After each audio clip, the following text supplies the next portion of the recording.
Come in. Welcome. I'm E.G. Marshall. When you visit a museum to look at paintings, some very few of them are referred to as having been painted by old masters. Applying the criteria to detectives, there would be only one who could properly be called the old master. He is, of course, Sherlock Holmes. But how many of you know that Sherlock Holmes once failed, yes, failed, in an assignment that involved the fate and history of 2 European countries? There is no other way, Boris. She must be kidnapped. And then? Forced to tell where she's hidden it. You are speaking of torture? I am speaking of overthrowing a government. Torture, murder, abduction. These are words for the weak. We must be strong, and we must not fail.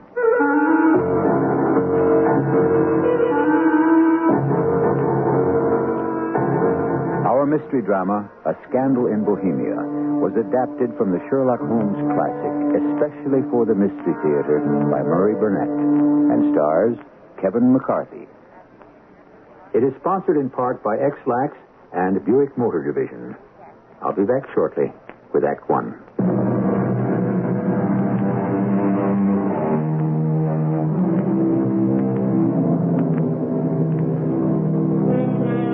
Sherlock Holmes looked upon love as a nuisance, an emotion that could only unbalance the beautiful analytic machinery of the mind, or, as his creator, A. Conan Doyle, put it, grit in a sensitive instrument.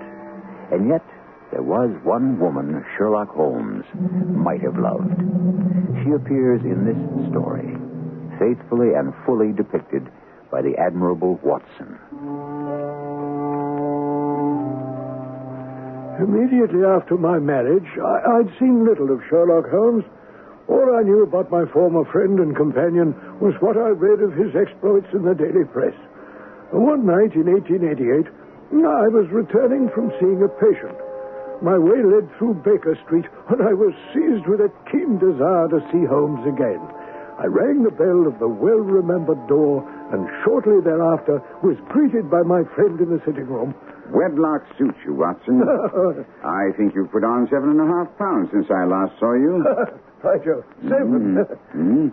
And you've resumed your medical practice. You didn't tell me you were going back into harness. Well, then how did you know it? I see it. I deduce it. How do I know that you've been getting yourself very wet lately, and that you've a most clumsy and careless servant girl? My dear Holmes, this is too much. Had you lived a few centuries ago, you would certainly have been burned at the stake. Well, it's true that I had a country walk on Thursday and came home in a dreadful mess. But as I've changed my clothes, I can't imagine how you deduced it. As to our girl, Mary Jane, she's incorrigible, and my wife has given her notice. But there again, I fail to see how you work it out. It's simplicity itself. My eyes tell me that on the inside of your left shoe, just where the firelight strikes it, the leather is scored by 6 parallel cuts. Now, obviously, they've been caused by someone who has very carelessly scraped around the edges of the sole to remove the crusted mud from it. Oh, George. Hence my double deduction that you've been out in wet weather and that you have a particularly careless servant. Dash it all. You always make it sound so simple. But how about my resuming my medical practice? Oh, come, Watson. If a gentleman walks into my room smelling of iodoform with a black mark of nitrate of silver upon his right forefinger and a bulge on the right side of his top hat, showing where he secreted his stethoscope, I must be a dull dog indeed if I don't pronounce him an active member of the medical profession. Each time you explain your process, it appears that anyone can do it. And I know my eyes are quite as good as yours. Of course. You see, but you do not observe. Huh? By the way, you may be interested in this, which came by the last post. Read it.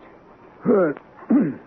There will call upon you tonight at 7:45 a gentleman who desires to consult you upon a matter of the very deepest moment. Your recent services to one of the royal houses of Europe has shown that you are one who may safely be trusted with matters which are of an importance which can hardly be exaggerated. This account of you we have from all quarters received. Be in your chamber, then, at that hour, and do not take it amiss if your visitor wears a mask. This is indeed most mysterious, Holmes. What do you imagine it means? Well, it's a capital mistake to theorize before you have data, but we do have the note itself. What do you deduce from it? Well, the man who wrote it was presumably well-to-do. This paper can't be bought under half a crown a packet. It's peculiarly strong and stiff. Peculiar? That's the very word. Hold it up to the light and tell me what you make of the initials woven into the texture of the paper. I make out a large E, a small G, a capital P, and a large G, and a small T. No doubt the name of the maker, perhaps his monogram. Not at all. The large G with the small T stands for Gesellschaft, which is German for company. It's a customary contraction. P, of course, stands for Papier. And now for the EG, let's take a look at our Continental Gazetteer. Eglau, Eglonitz, here we are. Igria. It's a German-speaking country in Bohemia, not far from Carlsbad. Remarkable as being the scene of the death of Wallenstein and for its numerous glass factories and paper mills. Now, Watson, what do you make of it? The paper was made in Bohemia. Precisely. And the man who wrote the note is a German. That's only a possibility, Holmes. He could have purchased the paper. No, Watson. Note the peculiar construction of the sentence. This account of you we have from all quarters received. A Frenchman or a Russian could never have written that. Only a German is so uncourteous to his verbs as to place them at the very end of a sentence. It remains, therefore, to discover what is wanted by this German who writes upon Bohemian paper and prefers wearing a mask to showing his face. And, if I'm not mistaken, he's arriving now. Holmes pressed me to stay. I remained seated, and Holmes opened the door to admit a man who was at least 6'6", with the limbs and chest of a Hercules. He was dressed so richly as to be considered almost in bad taste. He topped off his rich costume with a black-visored mask, which he'd evidently just adjusted as he entered. He spoke with a German accent, looking from one of us to another as if uncertain which one to address. You had my note. I told you that I would call. Pray, take a seat. This is my friend and colleague, Dr. Watson, who is occasionally kind enough to help me with my cases. Whom do I have the honor to address? You may address me as the Count von Kram, a Bohemian nobleman. I understand that this gentleman, your friend, is a man of honor and discretion, whom I may trust with a matter of most extreme importance. If not, I must communicate with you alone. It's both or none. You may say before this gentleman anything which you may say to me. And I must begin by binding you both to absolute secrecy for 2 years. At the end of that time, the matter will be of no importance. At the moment, it is not too much to say that it is of such weight it may have an influence upon European history. I promise. And I. You will excuse this mask. The august person who employs me wishes his agent to be unknown to you. And I confess at once that the title by which I call myself is not exactly my own. I was aware of it. Every precaution has to be taken to quench what might grow to be an immense scandal and seriously compromise one of the reigning families. To speak plainly, the matter involves the great house of Ormstein, hereditary kings of Bohemia. I was also aware of that. You surprise me. If your majesty would condescend to state your case, I should be better able to advise you. Oh, you are right. I am the king. Why should I attempt to conceal it? Why, indeed? Your majesty had not spoken 4 words before I was aware that I was addressing Wilhelm Gottsreich von Ormstein, Grand Duke of Kassel-Felstein, and hereditary king of Bohemia. And you can understand I am not accustomed to doing such business in my own person. Yet the matter is so delicate I cannot confide in an agent without putting myself in his power. I come incognito from Prague to consult you. Then pray consult. Briefly, these are the facts. Some years ago, during our lengthy visit to Warsaw, I made the acquaintance of a well-known adventuress, Irene Adler. Name is no doubt familiar to you. Will you be so kind as to look her up in my index, Doctor? Oh, yes, gladly, Holmes. Your index is complete, Holmes, but not in the best of order, so I'm glad that her name starts with an A. Here she is. Thank you. Now, let me see. Born in New Jersey, 1858. Prima donna, Imperial Opera of Warsaw, contralto, retired from the stage, living now in London. Quite so. Thank you, Doctor. And now Your Majesty, as I understand, became entangled with this young person, wrote her some compromising letters, and is now anxious to get these letters back. Precisely so. Mm-hmm. But how did you... Was there a secret marriage? Oh, of course not. Legal papers? Certificates? None. Well, then I fail to follow, Your Majesty. If this person should produce her letters for blackmail or other purposes, how is she to prove their authenticity? There is the writing. Proof. Forgery. My private notepaper. Stolen. My own seal. Imitated. My photograph. Bought. We were both in the picture. Oh, dear. That is very bad. Your Majesty has indeed committed an indiscretion.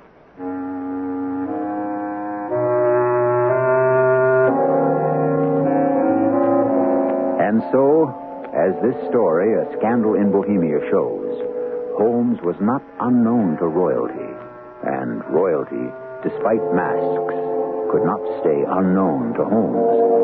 We'll be back with the pressing problem of the King of Bohemia and meet Irene Adler, the woman, shortly.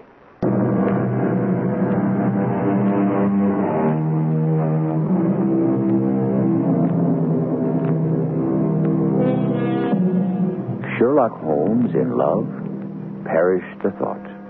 And yet, of all the tales of Sherlock Holmes, as recorded by his friend Dr. Watson, there's no other adventure in which he expresses as much admiration for a woman as he does for Irene Adler. And keep in mind, she came to his attention not as a client, but as an adversary. But it's best we let Watson continue the story. I was watching His Majesty's face. The moment Holmes said he'd committed a serious indiscretion, his face flushed. I was mad, insane. But remember, I was a young crown prince then. I didn't realize the consequences. It must be recovered. Don't you think we have tried and failed? Then it must be bought. She will not sell. Stolen, then? 5 attempts at obtaining the photograph have been made. Twice I had burglars ransack her house. Once we diverted her luggage when she traveled. The luggage was searched thoroughly. Twice she has been waylaid and her purse taken. There has been no result. And what does she propose to do with the photograph? Ruin me. How? I am about to be married. My fiancée is the second daughter of the King of Scandinavia. A shadow of a doubt as to my youthful conduct would end the engagement and bring about some very serious side effects as well. And Irene Adler? Threatens to send the photograph. Uh-huh. And I know she will do as she says. Rather than I should wed another, there are no lengths to which she will not go. None. You're sure she hasn't sent it yet? I am certain. On what do you base this certainty? Because she has said that she would send it on the day when the betrothal was publicly proclaimed. That will be next Monday. Then we still have 3 days. Your Majesty will, of course, stay in London for the present. Oh, certainly. You will find me at the Langham under the name Count von Kram. Watson, would you take down the lady's address when His Majesty gives it to you? Sure. Bryony Lodge, Serpentine Avenue, St. John's Wood. Very good. And now, good evening, Your Majesty. I trust that we shall soon have some good news for you. Holmes asked me to come around the next day at 3. When I arrived, he wasn't there. He'd run into unexpected complications that I was to hear about when he returned shortly after 4. Well, accustomed as I was to my friend's amazing powers in the use of disguises, I had to look more than once to make certain that the drunken-looking, ill-kempt, side-whiskered groom was indeed he. Watson, I'm sure you could never guess how I employed my morning or what I ended by doing. Well, I suppose you've been watching the habits and perhaps the house of Miss Irene Adler. Right so. I can tell you that we are not the only ones after that photograph. Well, you mean the king has employed others in the same capacity as you? I think not. But let me give you a picture of the day's happenings. I left the house a little after 8 this morning, disguised as a groom seeking work. Irene Adler has turned all the men's heads around Bryony Lane. After giving a few of the ostlers a hand in rubbing down their horses, I came upon a character who seemed equally interested in the topic of Miss Irene Adler as I. We fell into a conversation as he bought me a glass of half and half in a neighboring pub. Here's to the ladies, God bless them.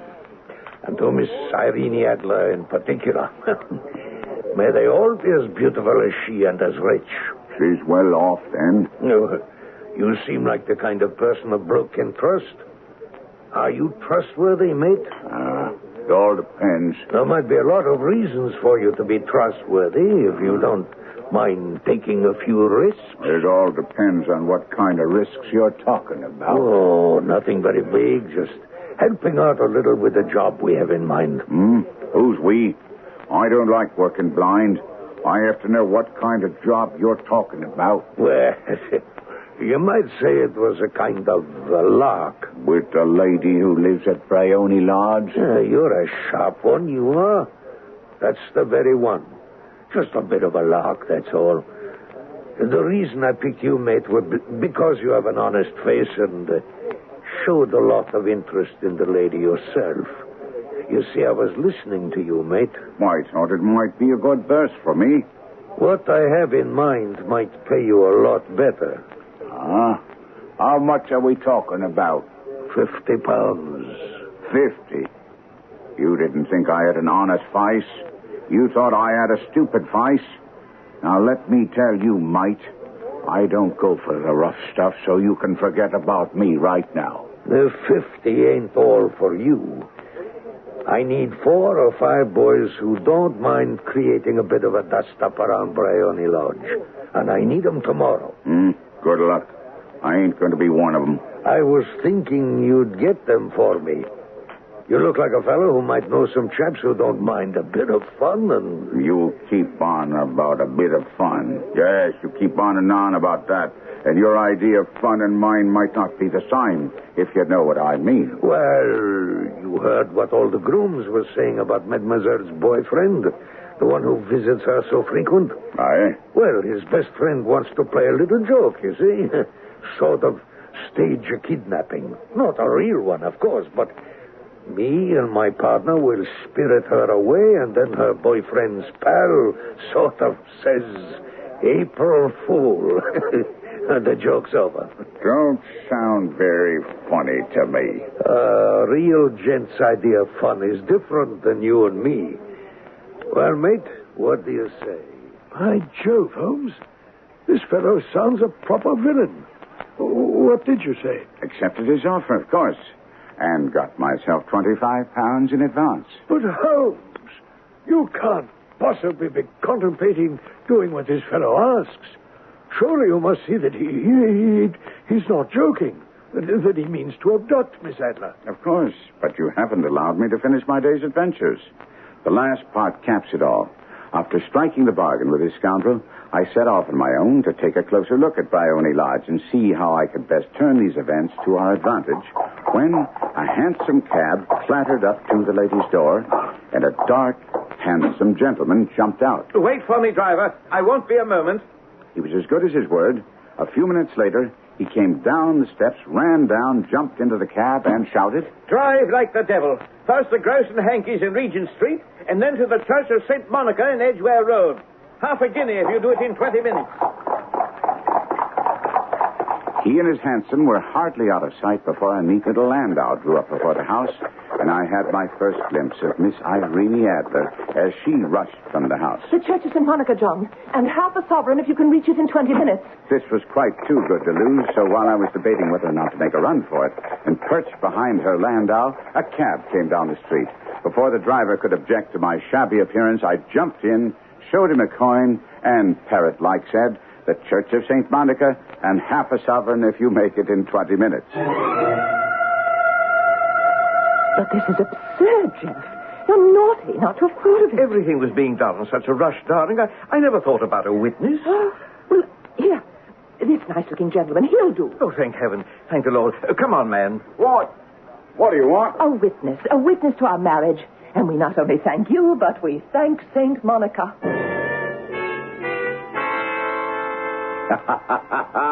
It was the most preposterous position I've ever found myself in my life. The bride gave me a sovereign, and I mean to wear it on my watch chain in memory of the occasion. By Jove. But doesn't this sudden marriage threaten everything? It certainly seemed to menace our plan seriously. However, when they separated at the church door, I heard her tell him that she would drive out in the park at 5 as usual. So then I went off and made my own arrangements for tonight. Which are? To be revealed to you after some cold beef and a glass of beer to fortify ourselves for this evening's work. I don't like it, Ferenc. It's dangerous. Boris, it's our only alternative. To rely on this half-drunken groom you meet in a bar. I've already explained to you he was interested in Bryony Lodge and Miss Adler. Can we trust him? Of course not. But we can rely on his greed. You didn't see the way he snatched the 25 pounds advance. I still do not like it. Oh, I grant it's not ideal, but there's very little risk. Once we have the lady and the carriage, we drive off. What can he tell the police? Everything. Which is little enough. He doesn't even know my name. He's never seen you. In half an hour, we'll be safely hidden. And I promise you'll have the location of the photograph out of her before the search has had time to get organized.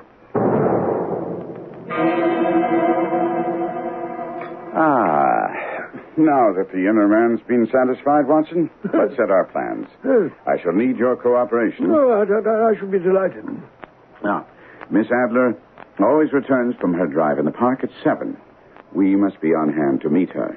I've already engaged the services of several stout lads who will create the uproar that I promised my companion in the pub. What, you're not going to throw in with those villains after all? Oh, only to the extent of creating a disturbance, which I intend to put to our advantage, of course. My lads are instructed to see that on no account will the lady be taken. But won't the other people know that? In the confusion, they'll only know that their plans have gone awry.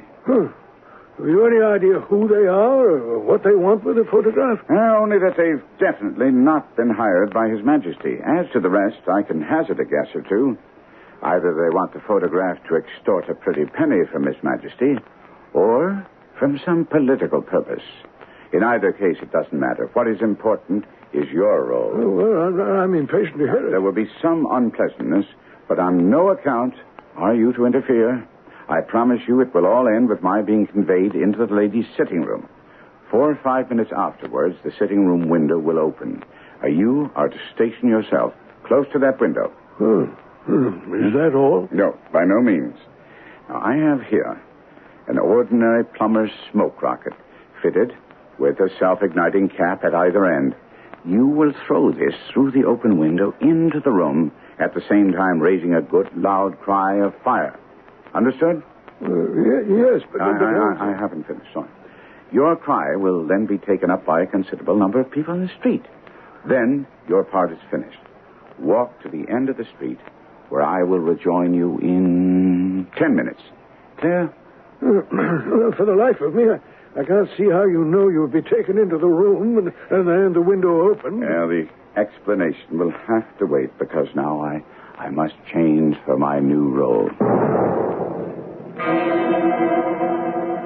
To my astonishment, when Holmes came out from his chamber, he was dressed as an elderly clergyman. And once again I thought, what a fine actor the stage had lost when he elected to become a consulting detective. We shortly afterwards were pacing up and down outside Irene Adler's house in St. John's Wood. Ah, I see that my lads are all in position. And so are you, Watson, because here we are outside the sitting room window. And you promised to explain to me how you're going to get yourself inside and have the window open. All in good time. But the key question remains, where do we find the photograph? Probably at her bank or her attorney's. No, I think neither. It's much too precious for her to have it out of her possession. It's in the house. But it's been burgled twice. Sure, they didn't know how to look. Well, how will you look? I'll get her to show me. Oh, ridiculous. She's bound to refuse. She won't be able to. Incredible. It will all be clear to you, but we have no more time. It's almost the hour. I think I see her carriage in the distance. Now, carry out my order to the letter.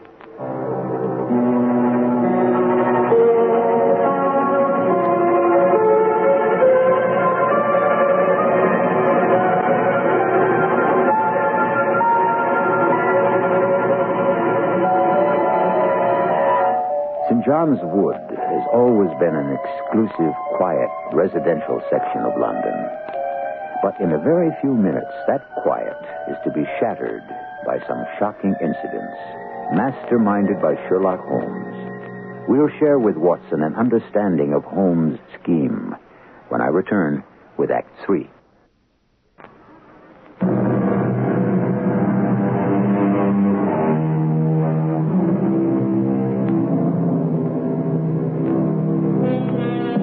At the very beginning of this story, I spoke of the possibility of Sherlock Holmes being in love. You may wonder how anyone could fall in love with a woman whom he's seen only once, and then at her hurried wedding. But there's more to come. And if I may borrow from the master, all in good time. Now let's rejoin Sherlock Holmes and Watson. Holmes, artfully disguised as an elderly clergyman, and I strolled up and down in front of Irene Adler's house in St. John's Wood. Holmes called my hand to the unusually large amount of activity in the street. I reminded him that he'd told me they were mostly his men. Not all, Watson. See that, sir? Yes? That's... I see. I am sure he already appeared that some of my blood will be spilled. But rest assured what they've seen. There. They come to a stop before I saw the scissors grinder spring forward and snatch the handle to open the door. At the same time, the loungers went into action, and Irene Adler's carriage was surrounded by a score of yelling, cursing men. Boris! Help me! These fools won't let me through! Stand back! I want to assist the lady! I saw Holmes stride into the crowd, which seemed to make way for him, as he cried out, You rogues! Villains! How dare you assault a lady? Then, suddenly, I saw him clap a hand on his nose, and he was down, with a blood stream coming from his nose. When he fell, I heard a policeman's whistle, and a number of the loafers took to their heels. Irene Adler had hurried up the steps, but then stood at the top. Looking back into the street, she called out, That gentleman hurt? He needs help. Oh, he can't lie here in the street. Bring him in. There's a comfortable sofa in my sitting room. We'll get a doctor. Slowly and solemnly, Holmes was carried into Bryony Lodge and placed carefully on the sofa. The lamps had been lit, but the blinds hadn't been drawn, so I could see him as he lay on the couch.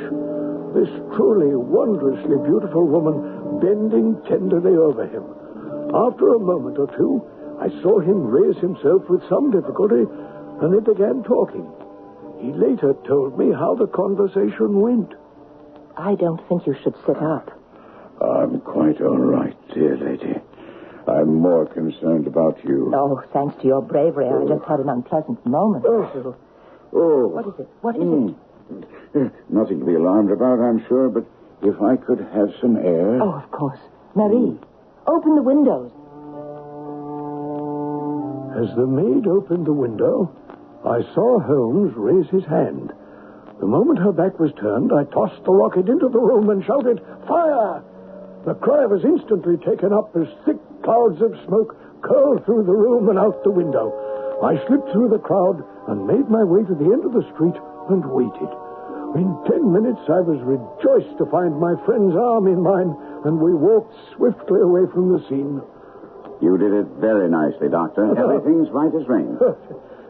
You have the photograph? I know where it is. Oh, how did you find out? As I told you, she showed me. Well, I'm still in the dark. When a woman thinks her house is on fire, her instinct is at once to rush to the thing she values most. Our lady today had nothing more precious to her than the photograph that we seek. When the alarm of fire was raised, she rushed to secure it.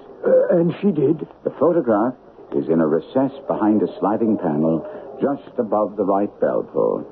She was there in an instant, and I caught just a glimpse of it as she half drew it out. Yes. And now? We've almost reached our goal, and yet there's something gnawing at the back of my mind. Let me repeat the conversation that took place between us after it was discovered that the fire was only a false alarm. It may perhaps suggest something to you. My dear Reverend... Forsyth, madam. Madam? Oh. How very observant of you to notice my wedding ring. It's so new to me that Madam quite startled me. I apologize. I should certainly be unable to bear the thought of bringing you any further excitement or trouble. Oh, it has been a hectic 5 or 10 minutes, Reverend, and I must thank you for your courage in coming to my aid. At your age, it might have been dangerous.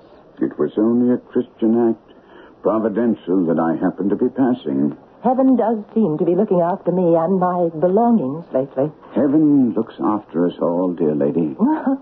Providence does seem to be taking a special interest in me.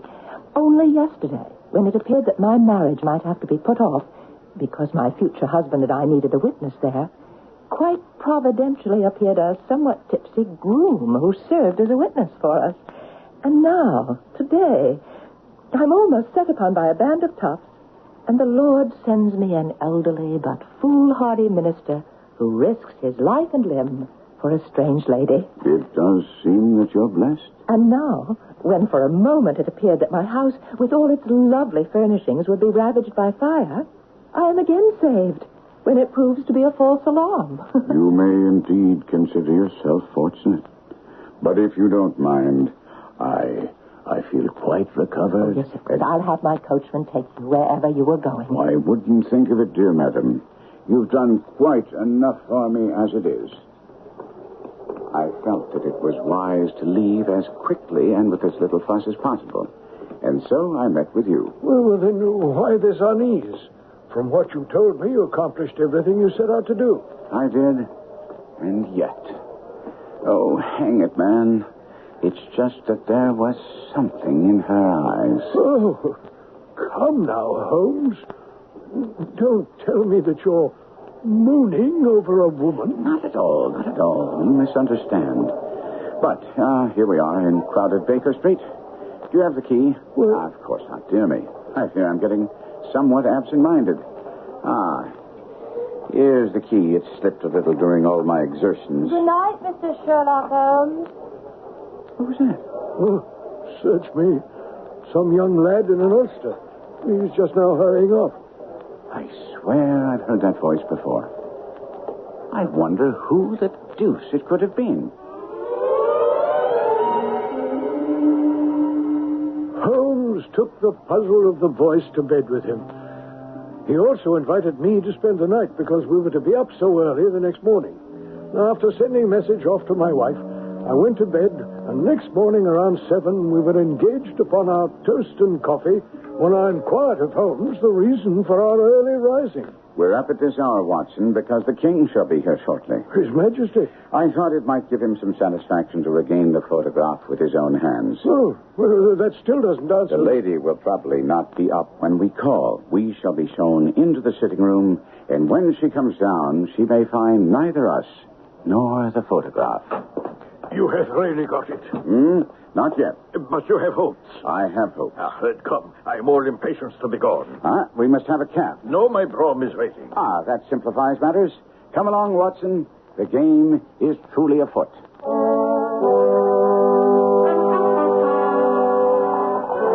In no time at all, we found ourselves in the king's carriage, spinning along toward Bryony Lodge and Irene Adler. Irene Adler is married, Your Majesty. Married? When? Yesterday. But to whom? To an English lawyer named Norton. Impossible. I was a witness to the wedding. Oh, that is not what I meant. She could not love him. I'm in hopes that she does. And why in hopes? Because it would spare Your Majesty all fear of future annoyance.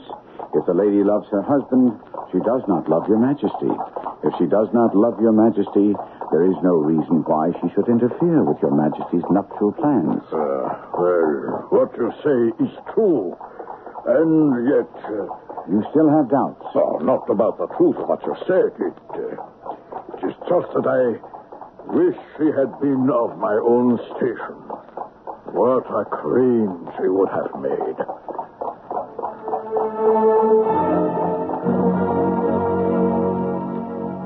After that statement, the king relapsed into a somewhat moody silence.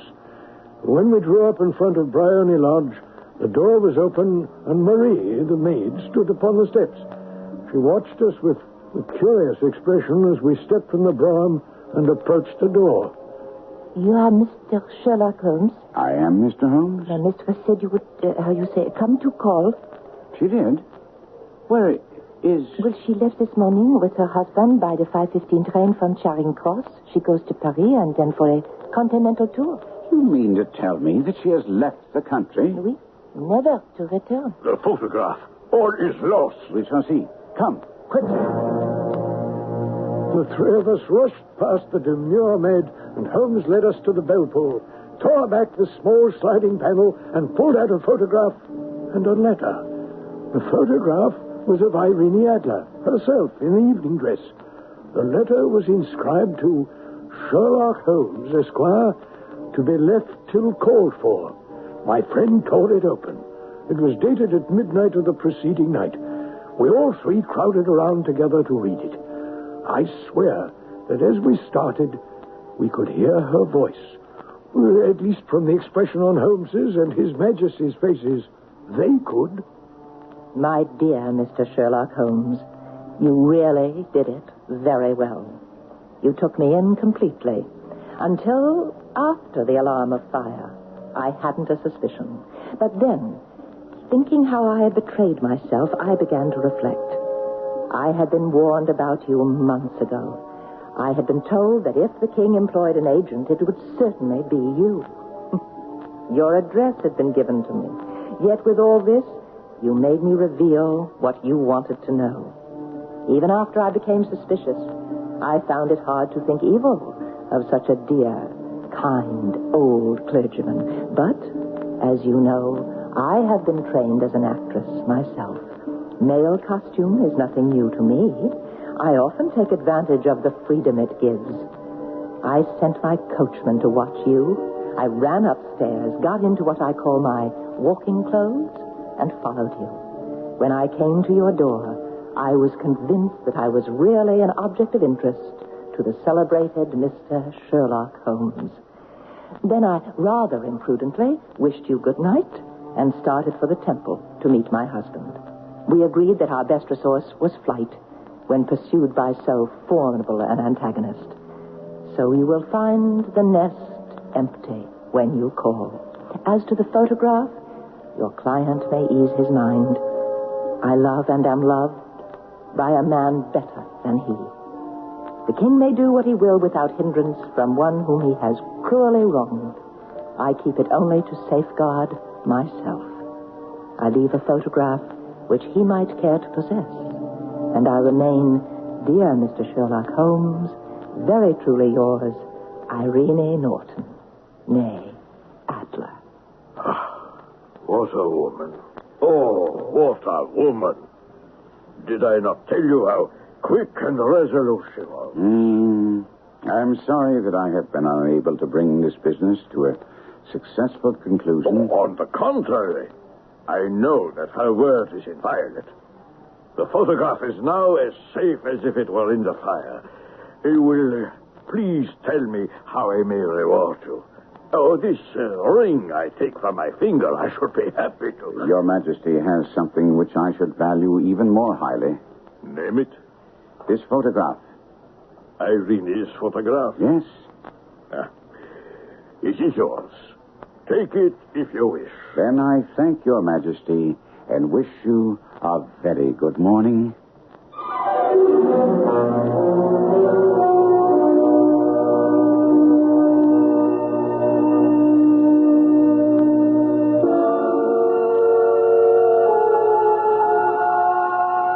It is, of course, history that the photograph remained always on Holmes' mantel. As far as his actually having been in love with Irene Adler, that is something which is debatable.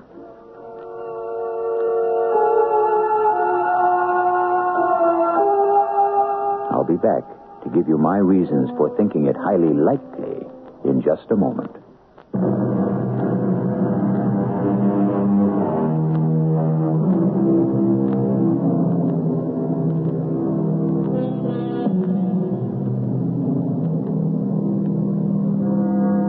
My reasons for thinking that it was more than likely that Holmes did lose his heart to the lovely Irene Adler can be found in the future works of Sir Arthur Conan Doyle.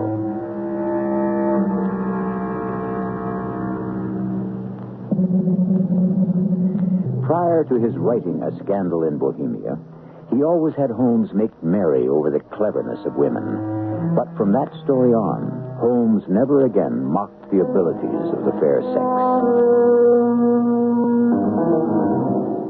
Of course, we know that whenever he referred to Irene Adler, he always gave her the honored title of the woman. Our cast included Kevin McCarthy, Court Benson, Marion Seldes, and William Griffiths. The entire production was under the direction of Himan Brown. And now, a preview of our next tale. Do you know my wife? Oh, yes. How is she? As ravishing as ever. Oh, Master Derville. If I'd come through all this better looking, if I hadn't been so disfigured by my wounds, so aged by my suffering, my fate might have been different. I have the face of a requiem. I'm dressed in rags, and I've lost nearly every hair on my head. But there's one person who knows me intimately, whom I know equally well, who could never deny me, no matter how much I'd changed. I sent letters. I left addresses. I returned to post offices time and again, but no answers, no letters, no money. My wife showed no sign of life. Radio Mystery Theater was sponsored in part by Buick Motor Division and X-Lax. This is E.G. Marshall inviting you to return to our Mystery Theater for another adventure in the macabre. Until next time, pleasant dreams.